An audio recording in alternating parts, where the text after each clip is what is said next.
No me pagan por recordar Fallujah. Me pagan por olvidar el mundo en el que la mayoría de la gente cree que vive. Pero algunos recuerdos son anzuelos. Se enganchan en el tejido de tu cerebro y nunca te sueltan. Para mí no fueron los tiroteos, ni los dispositivos explosivos improvisados, ni los gritos. Fue una casa. Una caja de hormigón de 2 pisos, medio destrozada por una J-Dadam, con olor a polvo, gordita y muerte horneada por el sol. La estábamos despejando, habitación por habitación, con el ritmo familiar de apilarse, irrumpir, escanear. Yo era el hombre de punta, con mi carabina M4 firmemente sujeta, el sudor picándome en los ojos. La planta baja estaba despejada, el segundo piso despejado. Luego vino el sótano. Las escaleras eran escombros, unas fauces dentadas que conducían a la oscuridad.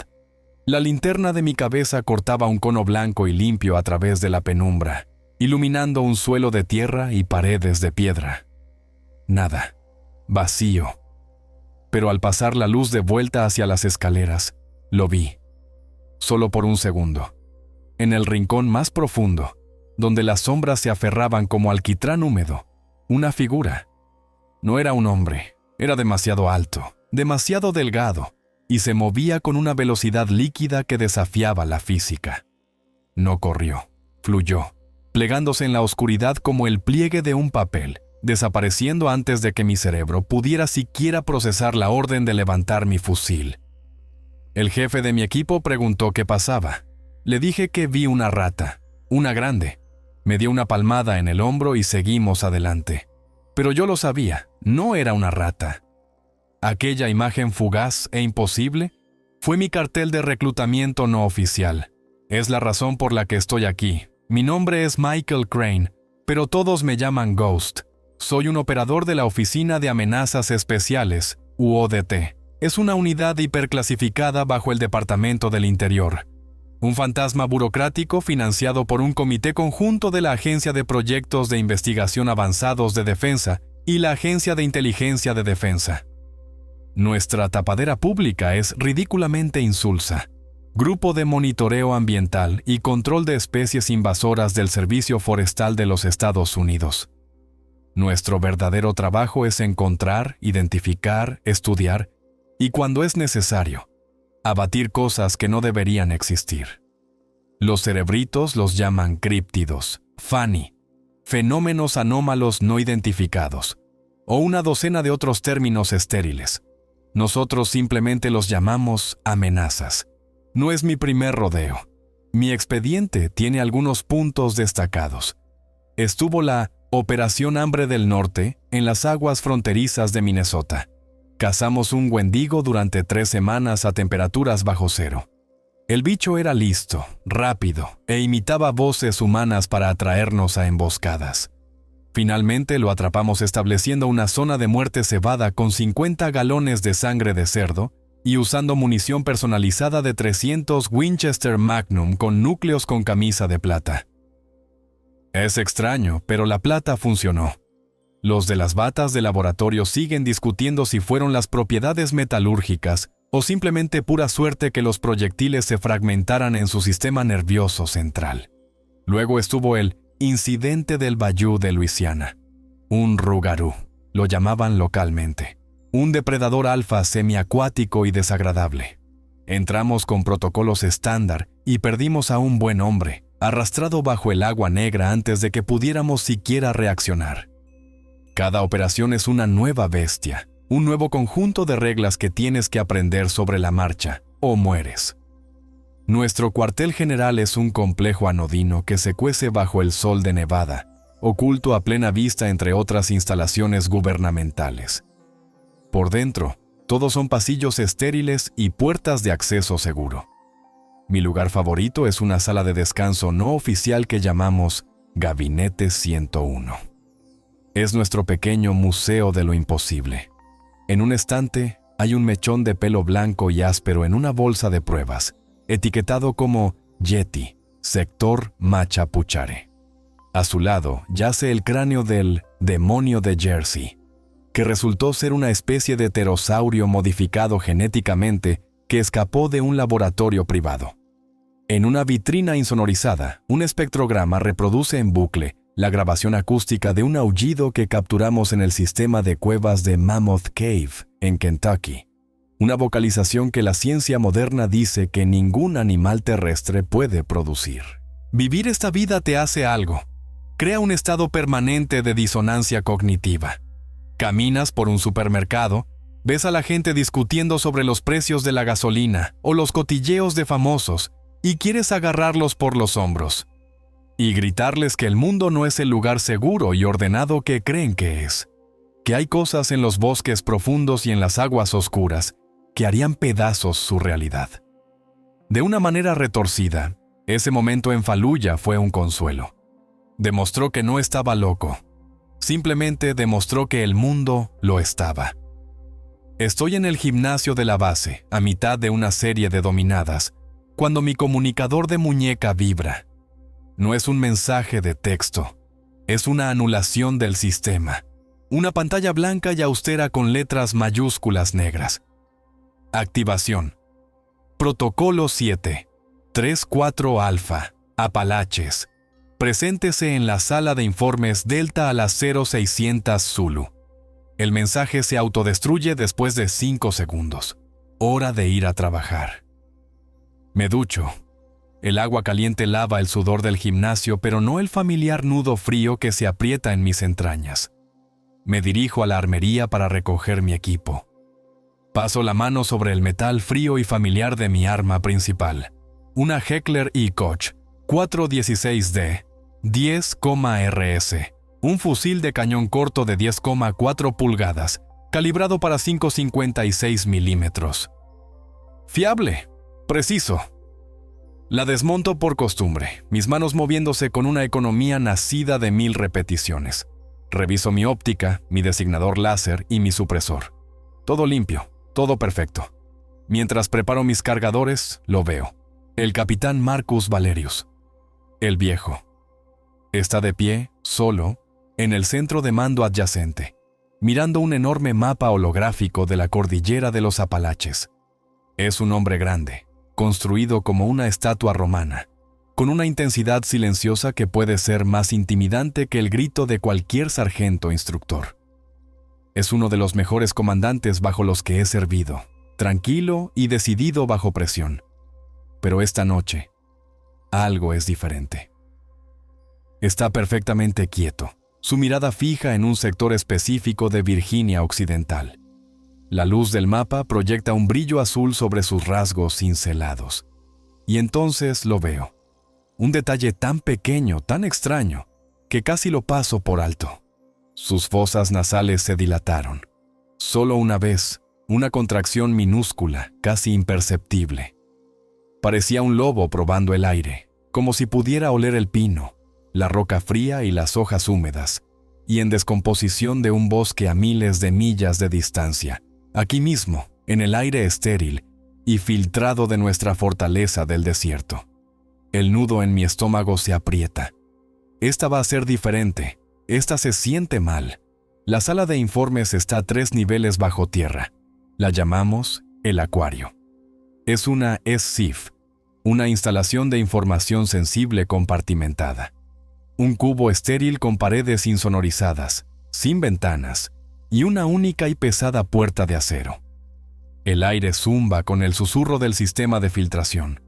El único mobiliario es una mesa en forma de U y una gran pantalla holográfica en el centro. Esperándonos está el señor Davis, nuestro enlace del comité conjunto. No es un espía ni un soldado, es algo más frío. Viste un traje a medida que probablemente cuesta más que mi camioneta, y sus ojos tienen la mirada plana y distante de un biólogo, a punto de diseccionar una rana. Nunca parpadea lo suficiente. «Buenos días, Eco 1», comienza Davis, su voz tan seca como el aire de Nevada de fuera. «Este es el archivo de caso Bubabe B047.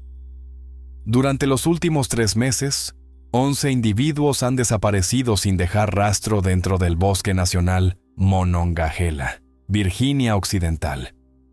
Hace un gesto y la pantalla se acerca a un área específica, un cañón profundo e irregular. La desaparición más reciente ocurrió hace 3 semanas, a finales de febrero. Un grupo de 4 excursionistas de invierno experimentados, todos exmilitares. Su última posición conocida fue triangulada a partir de una última y breve señal de teléfono móvil cerca de esta formación, conocida localmente como el Cañón de las Fauces Susurrantes. Sin cuerpos, sin equipo, sin huellas. Búsqueda y rescate encontró su vehículo en el inicio de un sendero, pero el rastro se enfrió a menos de 1 milla. La historia oficial es que fueron sorprendidos por una ventisca fuera de temporada y sus cuerpos están enterrados bajo la nieve. Davis deja que eso flote en el aire por un momento. Sabemos que eso no es lo que pasó. Saca otro conjunto de datos. Registros históricos. Estas desapariciones son cíclicas. Nuestros modelos predictivos, cruzados con informes locales archivados, muestran un patrón. Un aumento en los casos de personas desaparecidas en esta región exacta, cada 37 años, remontándose a finales del siglo XIX. El folclore local es pintoresco. Habla de una criatura que llaman el reptador de espinas. Leo Gadget. Jiménez, nuestro genio tecnológico, se inclina hacia adelante, con los ojos pegados a la pantalla. Señor, ¿qué hay de nuestros activos? Buena pregunta, Jiménez, dice Davis, tocando su tableta. Aparece una nueva superposición, mostrando escaneos geotérmicos y de radar de penetración terrestre. Las imágenes satelitales muestran una actividad geotérmica anómala que se origina desde debajo del cañón. No es volcánica, es biológica. Una firma de calor consistente con una colonia subterránea masiva. El GPR indica un sistema de túneles complejo y extenso debajo de todo el valle. La composición de la roca en el cañón es rica en cuarzo, lo que explica la falta de comunicación del último equipo. Crea efectivamente una jaula de Faraday natural. Una vez que estás dentro, estás en una zona muerta. El equipo está todo aquí. El capitán Valerius, indicativo Centurión, se sienta a la cabeza de la mesa, su rostro una máscara de piedra ilegible. Yo soy Ghost, el hombre de punta y segundo al mando del equipo.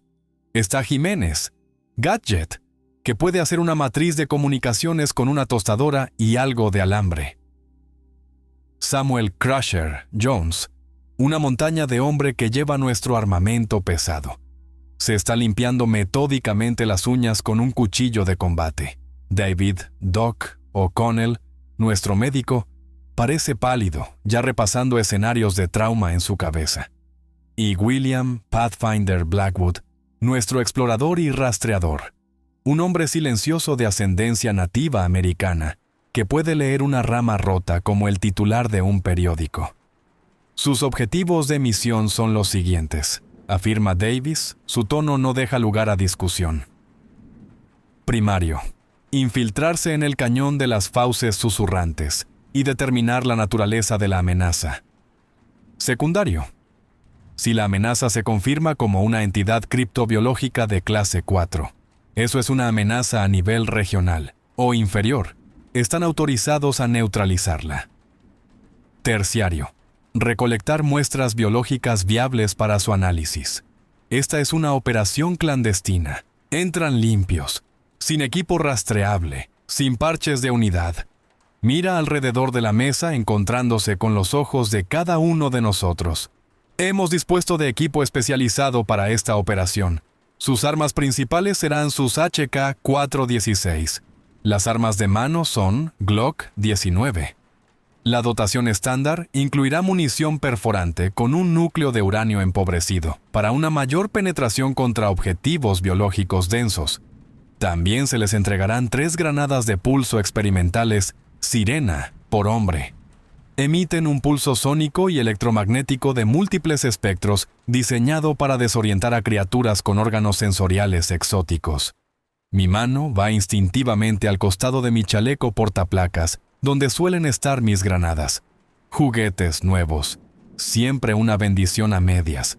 La inserción será mediante vehículos civiles, sin marcar hasta un punto de reunión a 5 millas de la zona objetivo. Desde allí, procederán a pie. El silencio de radio es absoluto hasta que alcancen su punto de extracción designado, Lima 0. El alto contenido de cuarzo en las formaciones rocosas bloqueará todas las comunicaciones satelitales y de largo alcance una vez que desciendan al cañón.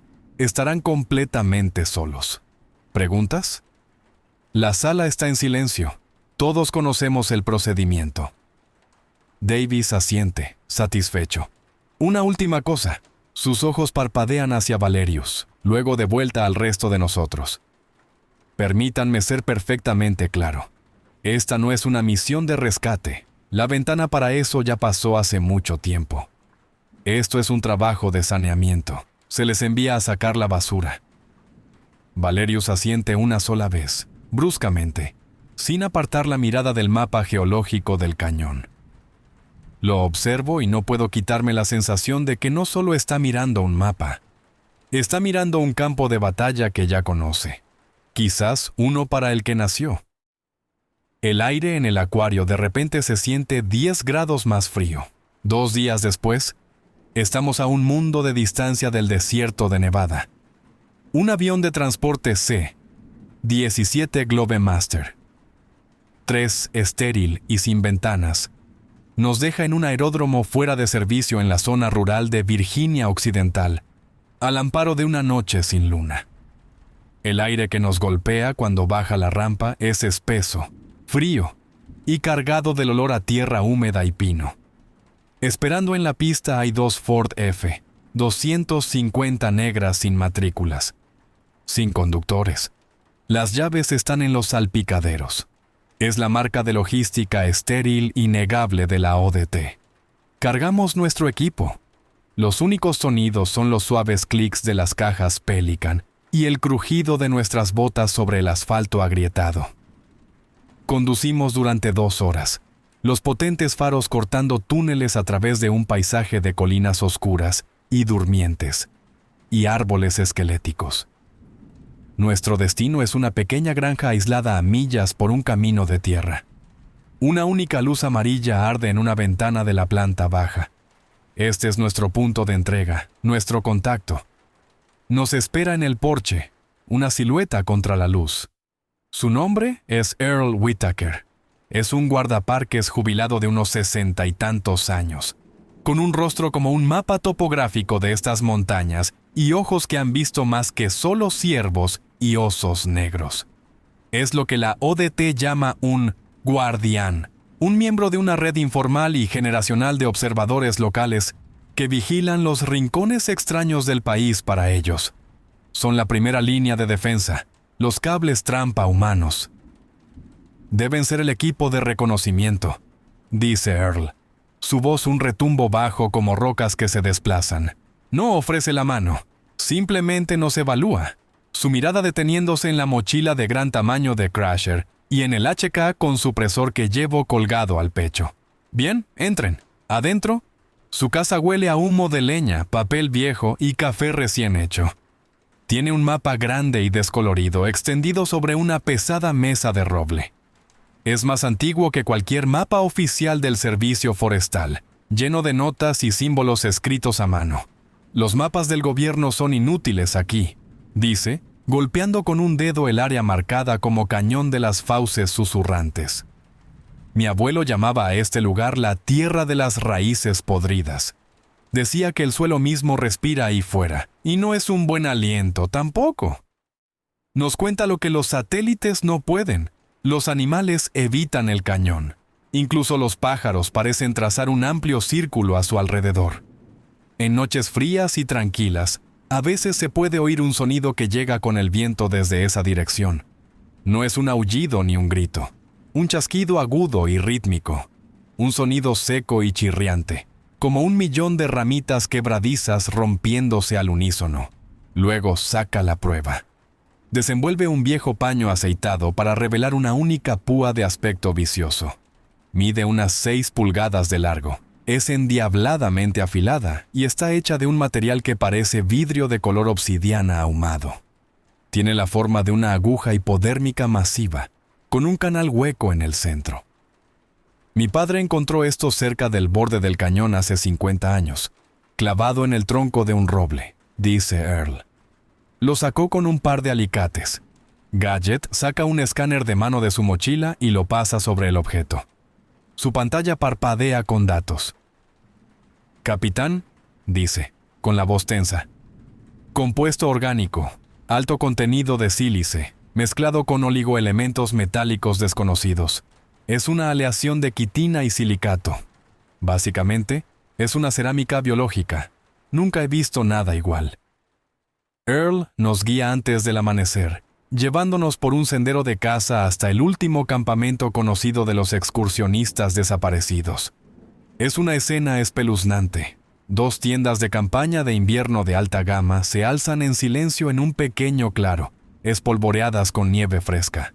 Un fogón ennegrecido. Una bolsa de comida liofilizada a medio comer, sobre un tronco. Es como si los ocupantes se hubieran desvanecido en el aire. Doc se arrodilla junto a una de las tiendas, apuntando su linterna a la tela de nylon. Hay varios cortes largos y paralelos en el material.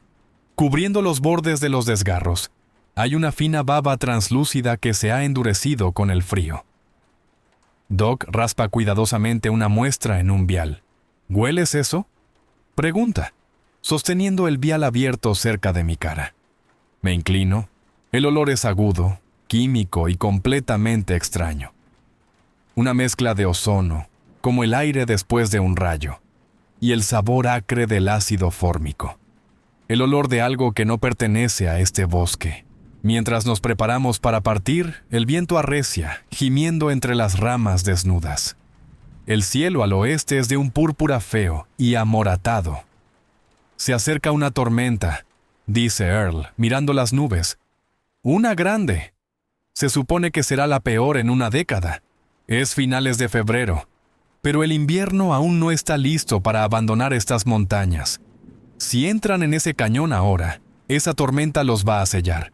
Los dejará atrapados por la nieve durante días, quizás una semana. Desvía la mirada del cielo hacia nuestro comandante. Mira a Valerius y su expresión es extraña, una mezcla de reconocimiento y cautela. Da medio paso atrás, con la cabeza inclinada. «Sabe, capitán», dice Earl lentamente, su voz bajando a casi un susurro. «Usted huele a la tormenta, al mismo tipo exacto de tormenta que se avecina». Valerius no reacciona. Solo mira fijamente la creciente penumbra en dirección al cañón, su mandíbula apretada como el granito. Pero lo veo de nuevo, la sutil tensión en sus hombros, la energía contenida de un depredador que olfatea el territorio de su rival. Nos dirigimos a las fauces, y nuestro líder huele a lo mismo que se supone que debemos cazar. Nuestra aproximación es silenciosa. La ODT nos había equipado con 2 vehículos todoterreno especializados. Parecían quads estándar, pero eran prototipos de grado militar que funcionaban con sistemas de propulsión híbridos eléctricos. En los densos bosques, usábamos los motores eléctricos silenciosos. Apenas se oían a 20 pies de distancia, para las acumulaciones de nieve más profundas en las crestas abiertas. Acoplamos un conjunto de sistemas de orugas continuas y ligeras sobre las ruedas, convirtiendo los quads en mini orugas de nieve. Nos movíamos como fantasmas a través de la penumbra previa al amanecer. Nuestro equipo de visión nocturna montado en el casco pintando el mundo en tonos de verde espectral. Cuanto más nos acercábamos al cañón de las fauces susurrantes, más cambiaba el bosque. No fue una transición gradual, fue una línea. En un momento, estábamos en un bosque apalache normal, con robles, nogales y pinos. Al siguiente, cruzamos un umbral invisible hacia un lugar que se sentía mal. Los árboles aquí estaban retorcidos, sus troncos doblados en formas artríticas y antinaturales. Su corteza era pálida y enfermiza, y muchos estaban marcados con profundas hendiduras paralelas, como si un rastrillo gigante hubiera sido arrastrado sobre ellos. Pero el silencio era la peor parte. Ni el canto de los pájaros, ni el correteo de las ardillas, ni siquiera el zumbido de los insectos. El aire estaba muerto, quieto y frío. ¡Alto! La voz de Pathfinder crepitó en mi auricular. Él iba de punta, a 50 yardas por delante. Apagamos los motores. El silencio que se precipitó fue absoluto. Gadget se bajó, sacando el radar de penetración terrestre. Era una unidad portátil, con aspecto de un detector de metales de alta tecnología. Pasó la antena a baja altura sobre el suelo cubierto de nieve, con los ojos fijos en la pequeña pantalla. Después de un momento, soltó un silbido bajo. «Capitán, tiene que ver esto», dijo con la voz contenida. Nos reunimos a su alrededor. La pantalla del GPR mostraba un patrón complejo, enrejado, de vacíos debajo de nosotros. Túneles. Cientos de ellos, entrecruzándose a varias profundidades, algunos tan superficiales como a 10 pies, otros mucho más profundos. Era un sistema de autopistas subterráneo, una metrópolis de madrigueras en expansión. No solo estábamos caminando sobre el suelo, estábamos caminando sobre el techo de su ciudad. «Contacto», susurré, mi propio aliento empañándose en el frío. Tenía mi visor térmico levantado, escaneando el bosque a nuestro alrededor. En el borde de un matorral de rododendros, una firma de calor floreció. No era un animal que reconociera. Era largo, segmentado, como una serpiente masiva, quizás de 10 pies de extremo a extremo. Se movía con un movimiento bajo y deslizante justo debajo de la superficie de la nieve, una onda de calor en el paisaje frío. Antes de que pudiera fijarlo bien, se sumergió más profundo, su firma térmica desapareciendo a medida que se adentraba en el subsuelo. Contacto clase serpiente, longitud aproximada 3 metros, sumergido. Actual, aquí Ghost, murmuré en mi micrófono de garganta. Aunque estábamos en una zona muerta, los viejos hábitos son difíciles de erradicar. Nadie nos oiría, pero la disciplina permanecía. Valerius solo asintió. «Mantened los ojos abiertos». Gadget desplegó otra pieza de su equipo, un conjunto de sensores sismoacústicos. Clavó suavemente 3 pequeñas picas en la tierra helada, conectadas por un fino cable a su tableta. En el momento en que activó el sistema, se estremeció. Me pasó uno de sus auriculares, me lo puse y una fría oleada de adrenalina me recorrió. Era el sonido que Earl había descrito, pero 1000 veces peor. Un zumbido de baja frecuencia que vibraba en lo profundo de mis huesos. El sonido de una máquina masiva y viva. Y superpuesto a él estaba ese chasquido rítmico y chirriante. Clic-clac, clic-clac. Era seco, orgánico y multiplicado por lo que sonaban como miles de fuentes. No era solo un sonido, era un lenguaje, el sonido de una colmena, el sonido de un nido despertando. Dejamos los quads, camuflándolos en un denso bosquecillo de tsugas. El resto del camino fue a pie. Una hora después, estábamos en el precipicio, el cañón de las fauces susurrantes. Era una cicatriz profunda e irregular en la tierra, una fisura de cientos de pies de profundidad y quizás 1/4 de milla de ancho. El viento que soplaba desde sus profundidades no era un viento normal. Llevaba un sonido como 1.000.000 de voces sibilantes y acalladas, la fuente del nombre del cañón. Y elevándose con él, había un débil vapor orgánico que apestaba a ozono, ácido fórmico y algo más. El olor dulce y empalagoso de la podredumbre y la descomposición. Esto no era solo un cañón. Eran las fauces de una bestia. Y estábamos a punto de meternos directamente en su garganta. «Comprobación de equipo», ordenó Valerius, su voz plana y dura. «Armas listas. Entramos». Mi mano fue a la empuñadura de mi HK. El chirrido desde abajo pareció aumentar. Un coro de bienvenida de las cosas que moraban en la oscuridad. Estábamos a las puertas del infierno. Y teníamos una entrada en primera fila. El descenso fue un infierno. Las paredes del cañón eran casi verticales. Un acantilado irregular de roca negra y resbaladiza y cascadas heladas. Descendimos en rápel, nuestras botas buscando agarre, el viento tirando de nosotros, susurrándonos sus secretos incoherentes en los oídos. El vapor que se elevaba desde el fondo era ahora más cálido, llevando ese hedor fétido de múltiples capas. Se sentía como si estuviéramos descendiendo al gaznate de algún dios colosal y durmiente. El suelo del cañón era un osario. Estaba cubierto de restos esqueléticos, ciervos, osos, alces, sus huesos limpios y blanqueados. Era una zona de muerte natural. Pero el verdadero horror era la arquitectura. Las paredes del cañón no eran de roca sólida. Estaban llenas de miles y miles de agujeros, que iban desde unos pocos centímetros de diámetro hasta enormes y abiertas arcadas lo suficientemente grandes como para que pasara un camión.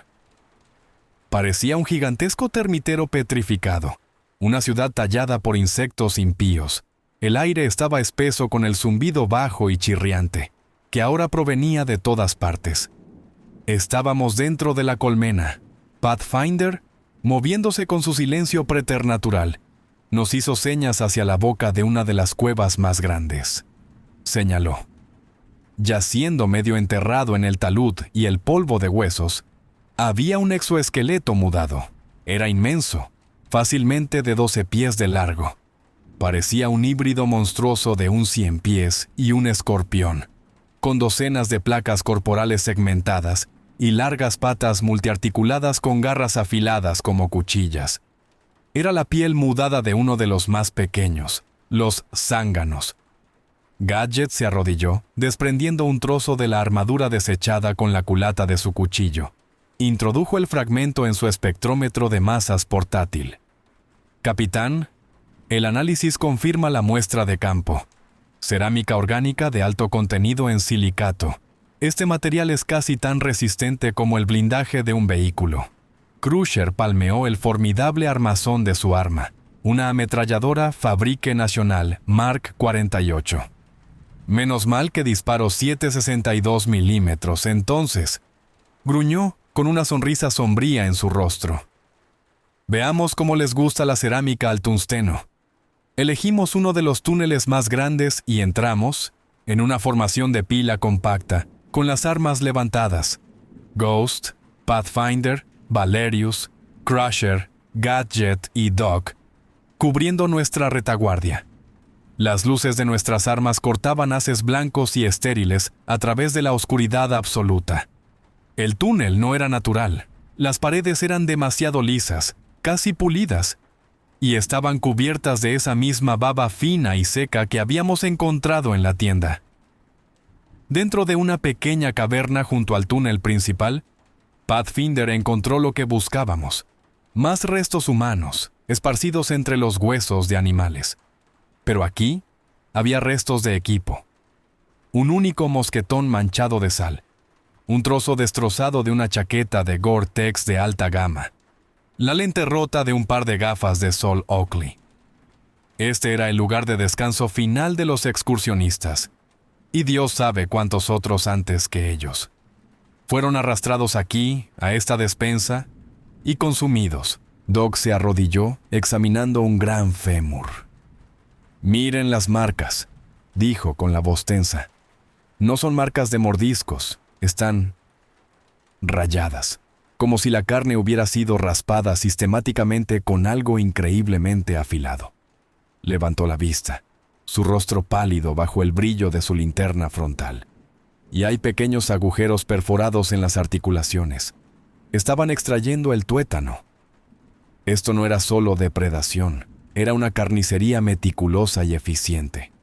Salimos de la despensa, las implicaciones asentándose pesadamente en nuestras mentes. Al volver al suelo del cañón, lo sentí, un temblor, una vibración profunda y lenta que subía por las suelas de mis botas. No era un terremoto, era rítmico, constante, como un latido colosal. El suelo bajo nuestros pies se movía, todo el cañón, todo el valle. Estaba vivo. No estábamos solo en una colmena, estábamos sobre la colmena, un superorganismo vivo y que respiraba. el chirrido cesó de repente. Todo. El silencio que cayó fue más aterrador que el ruido que reemplazó. Era un silencio depredador, el silencio de una criatura que acaba de notar una mosca posarse en su tela. ¡Contacto! ¡Al frente! La voz de Pathfinder era un susurro tenso. De la más grande de las arcadas, emergieron dos formas. Eran del tamaño de perros grandes, elegantes y negras, moviéndose con un andar de múltiples patas inquietante. No eran la enorme criatura que mudó la piel. Estos eran más pequeños, más rápidos, exploradores. Sus cabezas giraron, múltiples ojos rojos y brillantes fijándose en nosotros. Un silbido bajo escapó de ellos. Y desde lo profundo de la arcada, un coro de clics y silbidos respondió. La colmena sabía que estábamos aquí. Y era hora de que comenzara la fiesta de bienvenida. Valerius levantó el puño y luego lo dejó caer. La señal universal. Fuego a discreción. El mundo estalló en una tormenta de violencia controlada. Mi HK ladró, escupiendo ráfagas de 3 disparos. Las balas de uranio empobrecido impactaron en la cabeza de la primera criatura con un crujido audible, como placas de cerámica rompiéndose. Se tambaleó, un icor negro salpicando de las heridas, pero no cayó. Estas cosas eran duras. La MK-48 de Crusher se desató con un rugido ensordecedor. Una ráfaga de proyectiles de 7,62 milímetros con núcleo de tungsteno cosiendo al segundo explorador, literalmente haciéndolo pedazos en una lluvia de quitina y sangre. ¡Vienen!, gritó Gadget, señalando hacia una docena de otros túneles. Más de ellos salían a raudales, una marea de muerte negra y correteante. «¡Retirada a una posición defendible!», ordenó Valerius, su voz cortando el caos. «Crusher, fuego de supresión. Ghost, conmigo». Comenzamos una retirada combatiendo, saltando entre las enormes rocas que cubrían el suelo del cañón. Pero el suelo también era nuestro enemigo. Mientras Crusher y Doc trepaban por un trozo de lo que parecía terreno sólido, se dio con un crujido nauseabundo. No era roca, era una delgada costra de baba seca y polvo de huesos, una trampa de foso camuflada. Desaparecieron con gritos gemelos de sorpresa tragados por la tierra. «¡Hombre caído! ¡Crusher, Doc! ¡Informen!», gritó Valerius a su micrófono. «¿Estamos vivos?». La voz de Crusher regresó, resonante y distorsionada. «Estamos en una especie de cámara. Doc se ha golpeado la pierna, pero está bien. Tenemos compañía aquí abajo». El sonido de sus aóvalio disparando de nuevo, un trueno sordo y brutal desde debajo de nuestros pies, lo confirmó. El resto de nosotros, Valerius, Pathfinder, Gadget y yo, estábamos inmovilizados. 2 criaturas más del tamaño de un perro nos cargaron desde el flanco. Pathfinder, frío como el hielo, se arrodilló y colocó una sola bala precisa en el grupo de ojos de una de ellas. Chilló y se desplomó, sus patas temblando. La otra se nos echó encima antes de que pudiéramos reaccionar. Saltó, apuntando hacia mí. Pero Valerius se movió con una velocidad que nunca había visto. Esquivó el salto y giró la culata de su fusil en un arco vicioso, estrellándola contra el costado de la cabeza de la criatura. La cosa cayó, aturdida, y Valerius se abalanzó sobre ella en un instante. No disparó. Soltó su fusil, sacó su cuchillo de combate y lo clavó en la articulación del cuello de la criatura con un gruñido salvaje y primario. Sus movimientos no eran solo eficientes, eran brutales, casi bestiales. Abajo, Crusher y Doc estaban en su propio infierno personal. Habían caído unos 20 pies en un espacio cavernoso y masivo, aterrizando sobre una gruesa alfombra de huesos que amortiguó su caída. El aire estaba espeso con el olor de un osario. En el centro de la caverna, iluminado por los haces de las luces de sus armas, se alzaba un altar. Era un pilar grotesco, de 10 pies de altura, construido con cientos de cráneos, humanos y animales, fusionados con la misma baba negra y resinosa que cubría las paredes. Y tallados en las paredes de la caverna a su alrededor, había antiguos y primitivos petroglifos. Representaban figuras humanoides, inclinándose en adoración a una única e inmensa entidad. Un dios con forma de 100 pies, su cuerpo extendiéndose a lo largo de toda la pared. Desde los túneles que rodeaban la cámara, los carroñeros más pequeños entraban a raudales, atraídos por el olor a carne fresca. Crusher, de espaldas a Doc, desató un campo de fuego fulminante. «¡Venda esa pierna, Doc! ¡Yo los mantendré a raya!», rugió, el fogonazo de su ametralladora iluminando la espantosa cámara en destellos estroboscópicos de luz. Doc, haciendo una mueca de dolor, intentaba aplicarse un torniquete en su propio muslo sangrante, un profundo corte de un trozo afilado de hueso sobre el que había aterrizado. Arriba, teníamos que tomar una decisión. «¡Tenemos que llegar a ellos!», le grité a Valerius por encima del estruendo del combate. «No hay forma de bajar», informó Pathfinder, escaneando los bordes del foso. «Es una caída vertical». Valerius miró del foso al complejo de túneles principal, su rostro sombrío. El ataque sobre nosotros había disminuido momentáneamente. Las criaturas se estaban reagrupando. «No podemos quedarnos aquí. La única forma de llegar a ellos es a través de los túneles. Encontraremos una manera de bajar desde adentro». Era una apuesta loca, entrar voluntariamente en el corazón del nido, pero era la única que teníamos. «Hecho 1, aquí Centurión», transmitió Valerius por nuestras comunicaciones internas, su voz firme a pesar del caos. «Crusher, Doc, mantengan su posición. Vamos a por ustedes. Repito, vamos a por ustedes. Acusen recibo». Una ráfaga de estática, luego la voz de Crusher. «Copiado, Centurión. Tal vez quieran darse prisa. Se me está empezando a acabar el odio».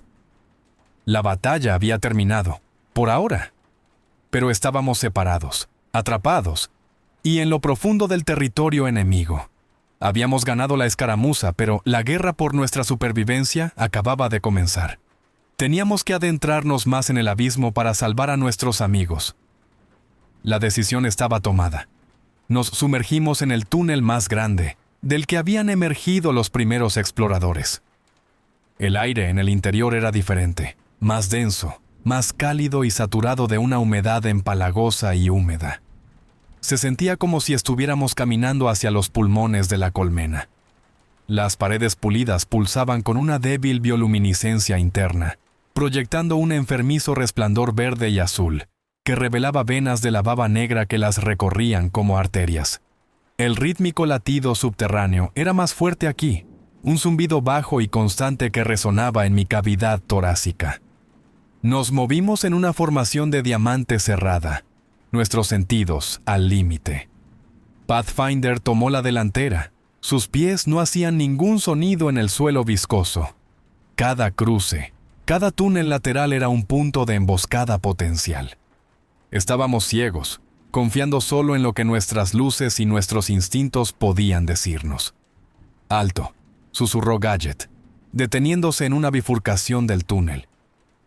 «Tengo una idea». Descolgó su mochila y sacó un pequeño dron, parecido a una libélula, no más grande que mi mano. Era un modelo sigiloso experimental, con alas sintéticas que batían casi en silencio. El Luciérnaga.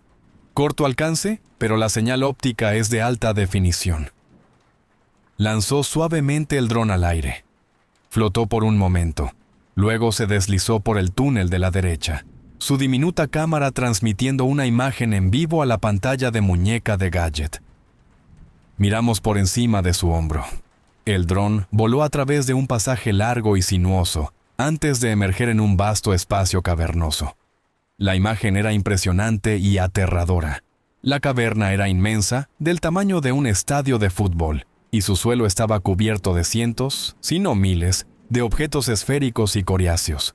Variaban en tamaño desde pelotas de softball hasta balones de playa, cada uno pulsando lentamente en la penumbra. Huevos. Habíamos encontrado su criadero. ¡Santa Madre! Respiré.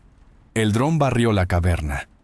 En el extremo más alejado, sobre un estrado de roca elevado, había una docena de huevos mucho más grandes, cada uno del tamaño de un coche compacto.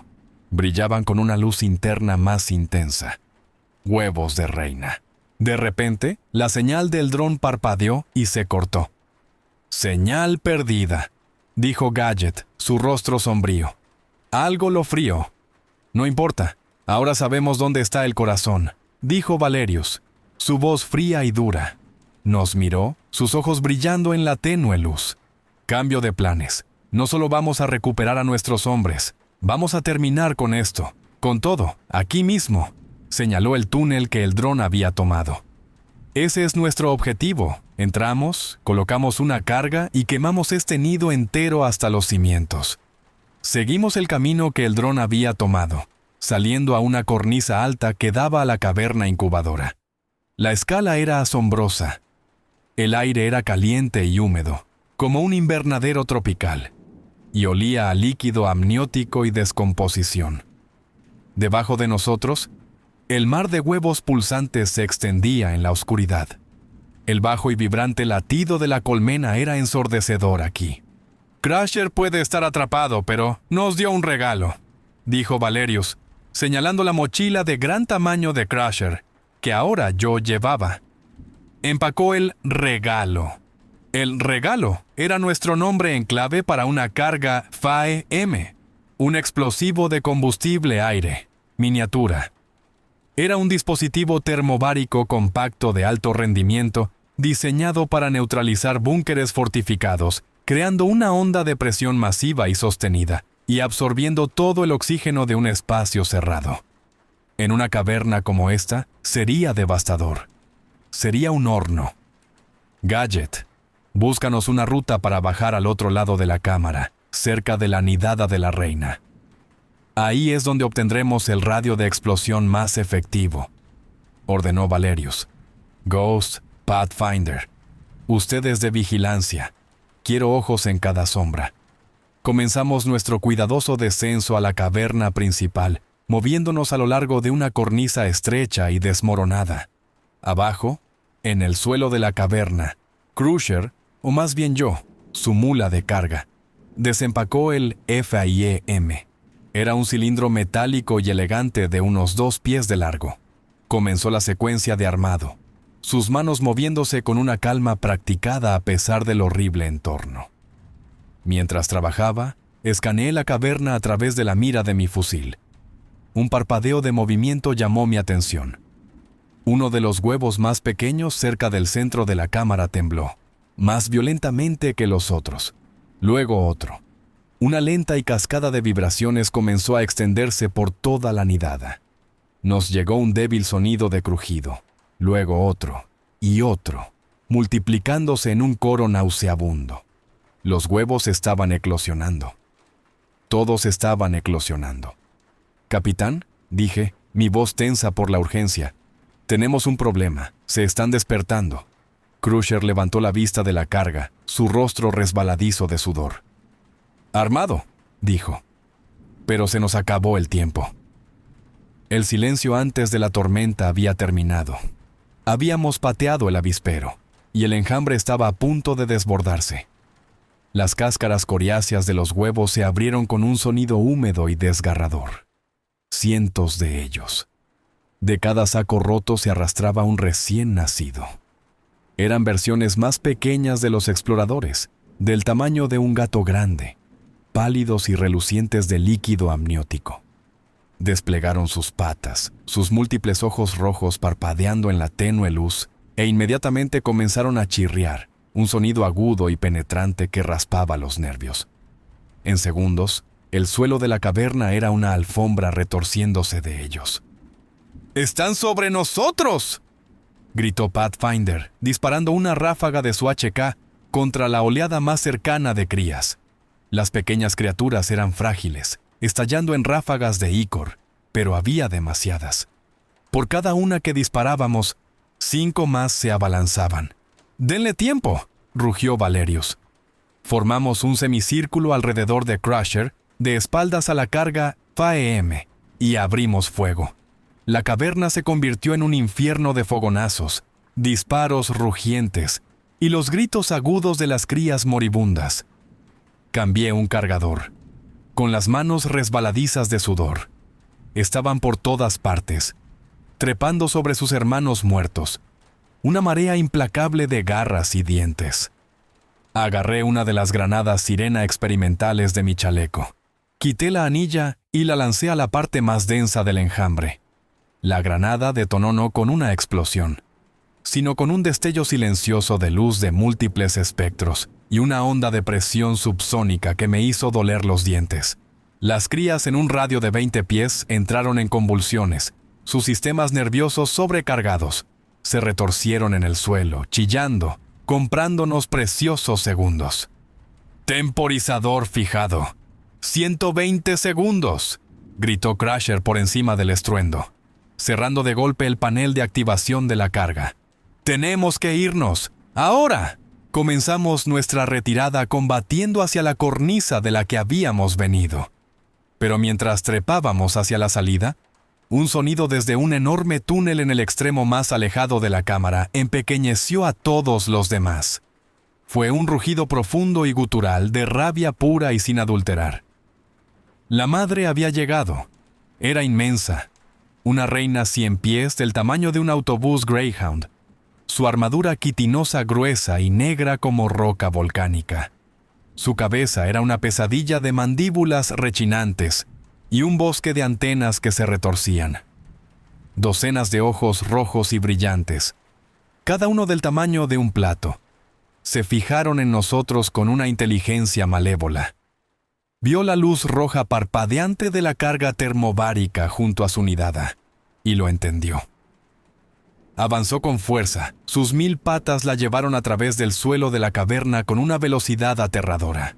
Le disparamos, nuestras balas de 5,56 milímetros chispeando inútilmente en su caparazón principal. La MK-48 de Crusher martilleaba contra ella, y algunas de sus balas de tungsteno lograron perforar la armadura más delgada de sus articulaciones, haciéndola chillar y vacilar por un segundo. ¡60 segundos! Gritó Gadget. Corrimos, trepando por el desprendimiento de rocas hacia la entrada del túnel. La reina, al darse cuenta de que no podía alcanzar la carga a tiempo, se irguió. Las placas a lo largo de su espalda se erizaron, y con un sonido como 1000 látigos restallando, desató una nube de las púas quitinosas de 6 pulgadas que habíamos visto antes. El aire se llenó de proyectiles mortales. ¡Al suelo!, grité, lanzándome detrás de un saliente de roca.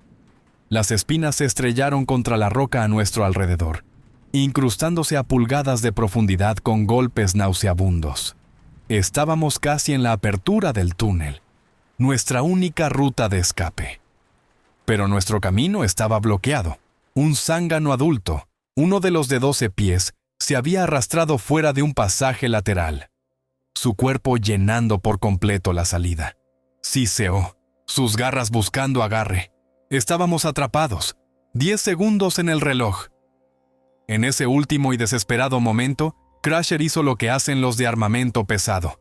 Tomó una decisión. Me empujó con fuerza hacia una estrecha grieta al lado del túnel principal. «¡Poneos a cubierto!», bramó. Luego se giró. Se enfrentó al zángano que bloqueaba nuestro camino. Y cargó. Ni siquiera intentó pasar.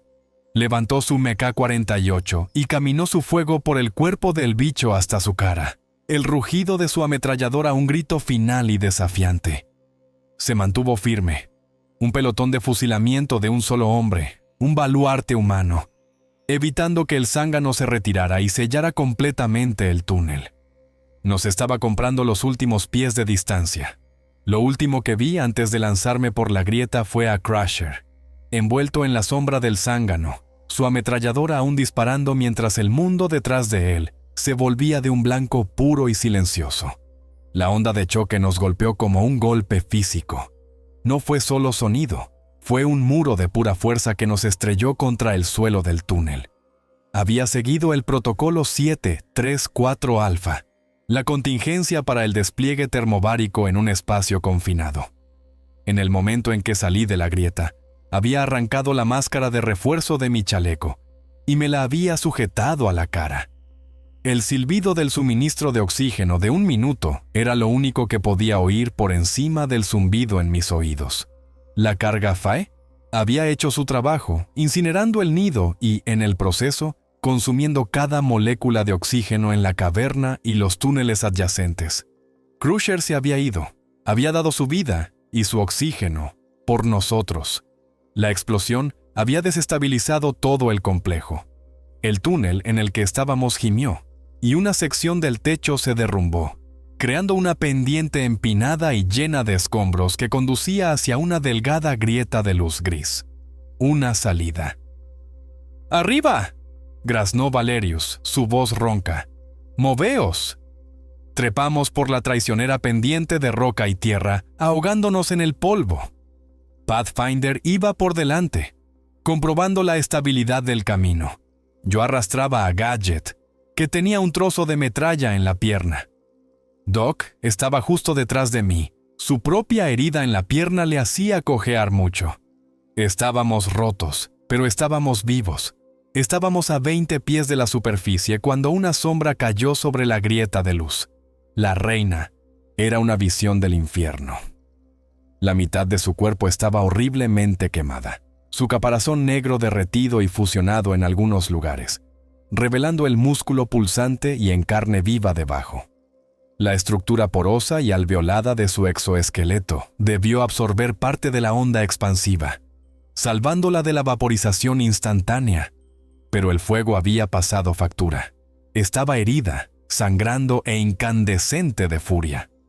Se abrió paso a través de la abertura derrumbada, su enorme cabeza y extremidades anteriores bloqueando nuestra única ruta de escape.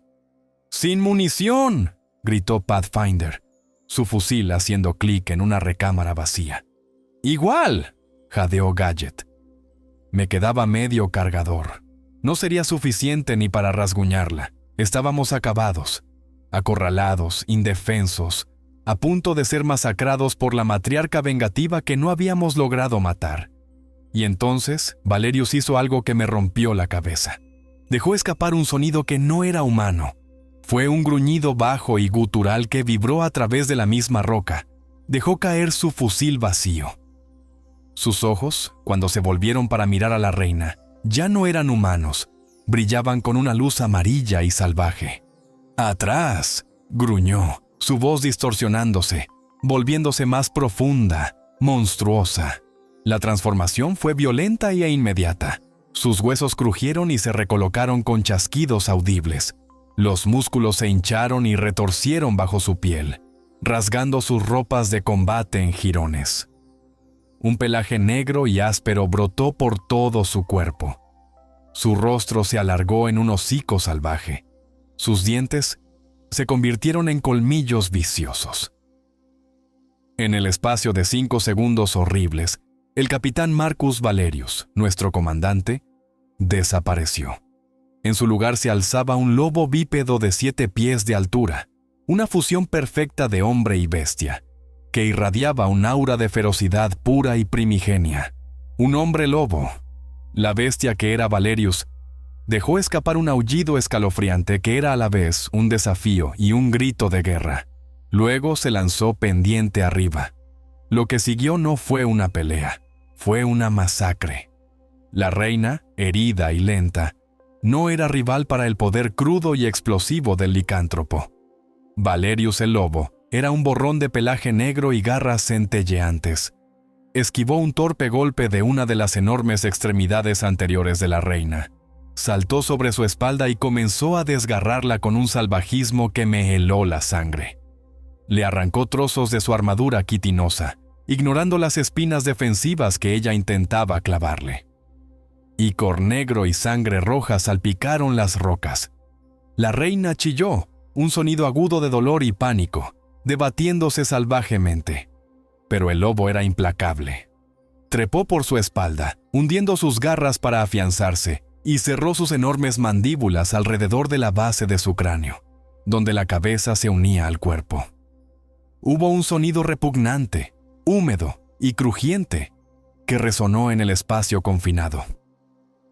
El grito de muerte de la reina fue interrumpido. Su cuerpo colosal se aflojó, temblando una vez antes de colapsar, su inmenso peso ensanchando aún más el agujero hacia la superficie. El lobo se paró sobre el monstruo Ponofmosto muerto, su pecho subiendo y bajando. Levantó la cabeza hacia el cielo gris y dejó escapar un largo y triunfante aullido. Luego, su poderosa forma comenzó a estremecerse. Se tambaleó hacia atrás, cayendo de rodillas, y con una serie de espasmos grotescos y desgarradores, comenzó a encogerse, el pelaje retrocediendo, los huesos volviendo a su configuración humana. Solo pudimos mirar, paralizados por la conmoción, mientras nuestro salvador inhumano se desplomaba, convirtiéndose en un hombre desnudo, sangrante y completamente humano en el suelo del túnel. El silencio posterior fue absoluto, roto solo por el silbido del viento a través de la nueva abertura y los jadeos irregulares del hombre que yacía a nuestros pies. Pathfinder, Gadget, Doc y yo nos quedamos allí, con las armas colgando inútilmente en nuestras manos, mirando a nuestro comandante desnudo y herido. Mi mente era un caos de incredulidad y un centenar de regulaciones violadas. Nos habíamos enfrentado a una colmena subterránea de monstruos, solo para ser salvados por otro tipo de monstruo, uno que había estado vistiendo nuestro uniforme todo el tiempo. Valerius se incorporó, haciendo una mueca de dolor. Estaba cubierto de su propia sangre y del licor negro de la reina. Nos miró, sus ojos claros y humanos de nuevo, pero llenos de un dolor profundo y cansado. «Así que», dijo, su voz un susurro ronco, «ahora lo sabéis». No esperó a nuestras preguntas. Simplemente empezó a hablar, las palabras brotando como una confesión contenida durante toda una vida. Era un licántropo de nacimiento, un fenotipo recesivo raro. Una maldición de sangre, lo llamó, transmitida a través de generaciones de su familia. A diferencia de los monstruos de los mitos, no era esclavo de la luna. Tenía control, la mayor parte del tiempo. Su transformación estaba ligada al estrés extremo, a un gatillo primario de lucha o huida. En su expediente militar oficial, su análisis de sangre único estaba marcado como poseedor de una capacidad regenerativa anómala y resistencia extrema a agentes biológicos. Los altos mandos lo vieron como una peculiaridad, un feliz accidente genético que lo convirtió en un candidato ideal para la Fuerza Delta y finalmente en un comandante perfecto para la ODT. Era un activo, un arma que ni siquiera sabía que era un arma. «Ellos no lo saben», dijo su mirada barriéndonos, suplicante. «Para la ODT, para Davis, soy lo mismo que la cosa que yace muerta ahí. Una variable inaceptable, una amenaza que debe ser neutralizada o diseccionada. Si informáis de esto, de lo que visteis, me meterán en una jaula o me pegarán un tiro en la cabeza. Os lo pido, como vuestro comandante, como el hombre que luchó a vuestro lado. Guardad mi secreto». Miré a mis hombres. A Doc, que ya cojeaba hacia adelante, su entrenamiento médico superando su conmoción, listo para tratar las heridas de su capitán. A Gadget, cuyos ojos muy abiertos no estaban llenos de miedo, sino de un asombro analítico que comenzaba a aflorar. A Pathfinder, cuya expresión pétrea era ilegible, pero que asintió lenta y deliberadamente. Pensé en Crusher. Había muerto por este equipo, por nosotros. Y Valerius, a su propia manera monstruosa, acababa de salvarnos la vida a todos.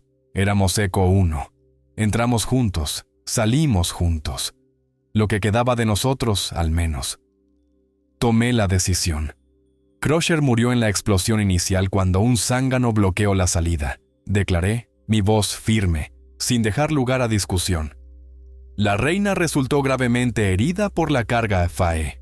La rematamos en la salida con nuestras últimas balas, pero hirió al capitán y a Pathfinder en sus estertores.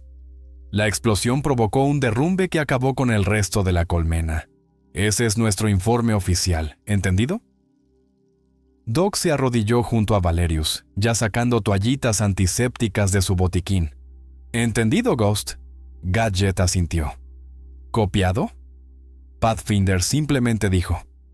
«Sí, Pedimos una extracción de emergencia, citando múltiples bajas y heridas críticas. Como si fuera una señal, la ventisca sobre la que Earl nos había advertido comenzó a descender. Copos de nieve espesos y pesados que enterrarían el cañón, el cuerpo de la reina y toda evidencia de lo que realmente sucedió aquí. Mientras Doc trabajaba en los profundos cortes de Valerius, comentó en voz baja: «Capitán, estas heridas ya están coagulando. La regeneración celular es imposible». Valerius simplemente se encontró con su mirada. «Ayúdame a levantarme, Doc». De vuelta en la base de Nevada, nuestro informe con Davis fue tenso. Nuestra historia se sostuvo. La pérdida de un operativo, Crusher, y la aniquilación completa de un nido de críptidos de clase 4 se consideró un coste aceptable, una misión exitosa. Los analistas teorizaron que el ciclo reproductivo de 37 años de la reina estaba ligado a los picos geotérmicos, validando nuestra inteligencia inicial. El caso se cerró. Crusher recibió una medalla póstuma, su nombre grabado en un muro de mármol negro oculto en las profundidades de la instalación. Pero algo había cambiado.